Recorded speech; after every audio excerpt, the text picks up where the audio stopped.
இந்த உலகம் அனைத்து உயிர்களும் வாழ்வதற்காக இறைவனால் படைக்கப்பட்டது.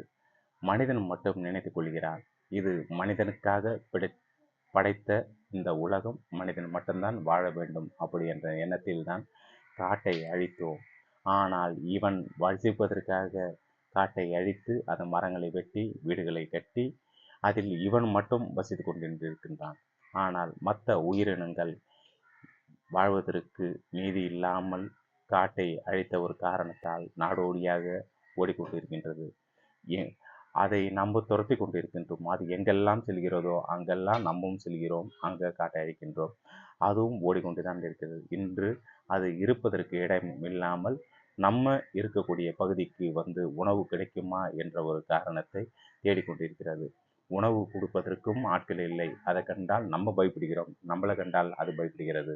இப்படி உணவிற்காக இன்று குப்பை தொட்டிகளை ஆராயக்கூடிய சூழ்நிலை இன்று அது தள்ளப்படுகிறது. மனிதன் மீண்டுமாறு நம்ம ஒரு சிறப்பான ஒரு நல்லது செய்ய வேண்டும் என்றால் இருக்கக்கூடிய இடத்திலேயாவது மரங்களை வையுங்கள். அதுங்களுக்கு பழம் வகைகள் சார்ந்த ஏதாவது ஒரு மரத்தை வைத்தீர்கள் என்றால் அதுக்கு தேவையான உணவை அதுவே எடுத்துக்கொள்ளும். இது நம்ம உணவு தர வேண்டும் என்ற எந்த சூழ்நிலையும் இல்லை. மனிதன் இனியாவது காட்டை அழிக்காமல் அதற்கு தேவையான இருக்கக்கூடிய இடத்தை நாம் மரம் செடி கொடிகளை வளர்த்து நம்ம இயற்கையை காப்போம். நமக்கு தேவையான ஆக்சிஜனை உற்பத்தி செய்து கொள்வோம்.